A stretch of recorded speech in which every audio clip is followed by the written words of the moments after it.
while the three leads for The Girl Before have such excellent stories as individuals, in terms of how the story intermingles these characters together, that's when it starts to fail, mainly because of the misdirection used to try to build up the mystery, which is who killed Emma. To summarize the season, we focus on two young women.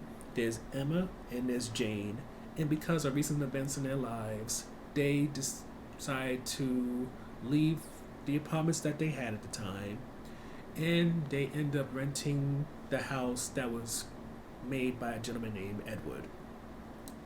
For Emma, the reason why she no longer wants to be in the apartment that she's in is because that she was raped, and between being in an apartment that she had and also the relationship she was in with Simon at the time, she needed a change. She needed what Edward's home could possibly provide in terms of safety and maybe also a little bit of structure.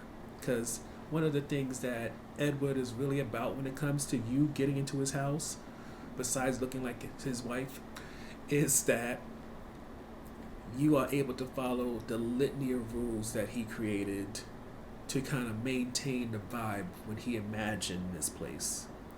Now, as for why Jane wanted to get out of her home, she recently had a stillbirth, and looking at where her daughter Isabel was supposed to be, sleeping at, looking at the wallpaper and everything that could remind her of her not having a child, she couldn't handle it anymore. She needed someplace new, and with Edward providing a place that's affordable in a good part of London, and also which was definitely interesting considering Jane's lifestyle and what she needed at the time, she took it and was at first happy about it. However, as the season goes on throughout the 4 episodes, more and more Jane finds herself questioning what happened to Emma, who was the last tenant, especially considering how things ended with Emma, which is her dying, but it's not being 100% clear if it was potentially suicide from all that she goes through this season, or else was she murdered. So to begin, I have to note that Emma and Jane's storyline were definitely more than what was expected. Starting with Emma, her storyline about how she survived a rape attempt, and also with what we were originally sold on, her being burglarized, each part of that was just, it was just written well, the performance was good, and how things unraveled, whether you were talking about us seeing why a lot of women don't want to report when they're assaulted, especially having their partners know, or when it comes to the court system and dealing with judges who may not feel there's enough evidence. Then you have the victim having to do everything they can in order to put a rapist away, sometimes even having to recount everything and possibly face their rapist. It's granted, I don't know how different the English court system is when it comes to rape compared to America, but everything that is noted just hits you in a way that makes you understand why this crime is so underreported, and why a lot of times, unfortunately, rapists get away with what they do. Switching to Jane, the way that her storyline is played out is almost on equal footing when it comes to Emma, in terms of just witnessing what it means to go through knowing that you was pregnant all this time and have the stretch marks to prove of it. And yet, when you delivered a baby, you didn't deliver something that was loud, crying, and in need of your comfort, but dead. It's hard to not get a little choked up. And the way that it's written and performed, you see as Jane goes through all the guilt, trying to figure out what she could have done wrong, what could she have said. And one of the things we were kind of surprised about when it comes to Girl Before, it even sort of tapped into the black maternity rate in terms of even though, of course, Jane survived having a child, it tapped into how black women are listened to, how when it comes to maternity treatment, they don't get the kind that they deserve in terms of doctors, or in this case, a midwife listening and really taking note and following up on what is needed to be done to keep the child alive. And being somebody who's known two people who've went through childbirth that were black women and it almost didn't go well, I don't think I was fully ready to see that live, rather than just be told that story through a text, a voice note, or like a phone call.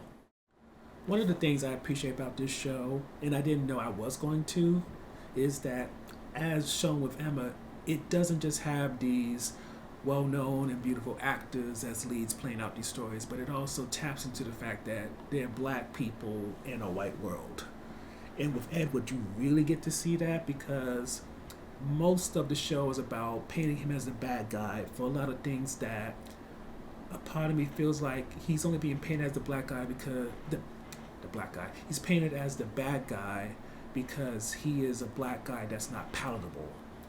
Edward is not Carlton Banks, Will Smith, friendly black dude that makes you comfortable with while he's in your space. Edward is someone who is well educated, meticulous, aloof, doesn't really have much of a sense of humor, and can be very much a asshole. And I think because of that, and his audacity for not being humble about his greatness, that is why almost everybody who talks about him as if he's a dog.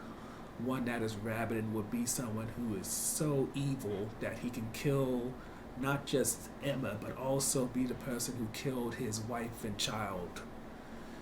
And just taking full note of how everybody treated him and all the misdirection this show does, it kind of gives you an idea of how racism works when it comes to it being in a subtle way. So they're not calling Edward the N-word, yet they're painting him in every which way they can, of trying to make him seem uppity, and also because he's uppity, he has to be this evil person because he doesn't know his place. Which leads to the low point.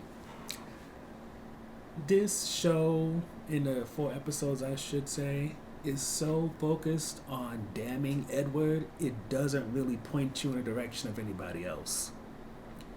Everything is about how creepy Edward is, how much of a bad husband he probably was, how he probably killed his wife and kid, and focusing on the creepiness that is that when it comes to tenants, they all look like his ex-wife.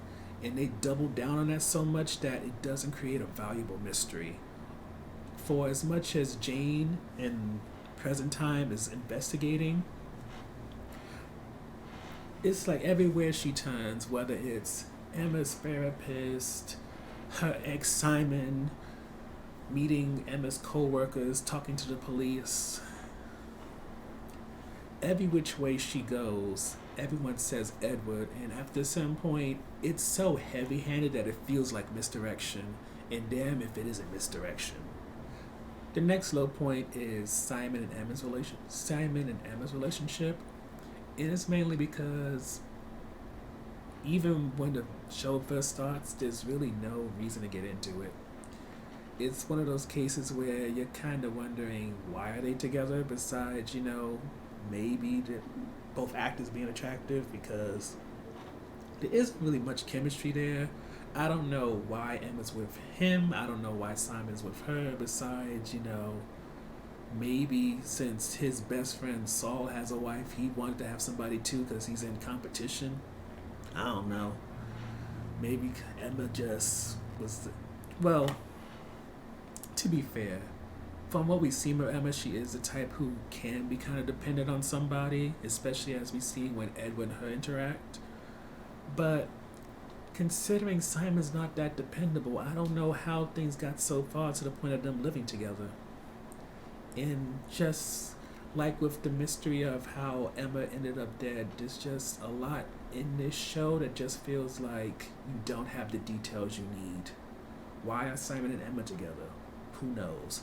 Who was the father of Jane's first child, Isabel? Who knows? What is the exact reason why Edward's wife and child died from apparently a wall falling on them, considering he's an architect, and she apparently was too.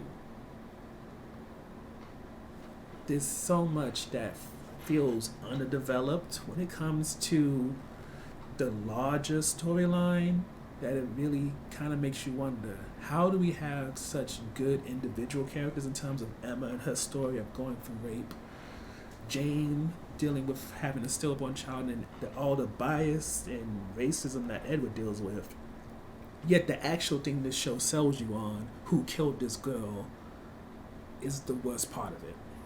As you can imagine, we're very much mixed when it comes to this show, but I do think you should stick around.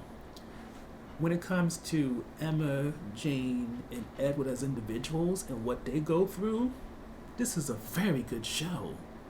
The problem is, once it starts going into how Emma died, and then you're asking all these questions in regards to how did Emma and Simon get together, what happened to Edward's first wife, who's the father of Jane's child, and a lot of things that, could have helped build up,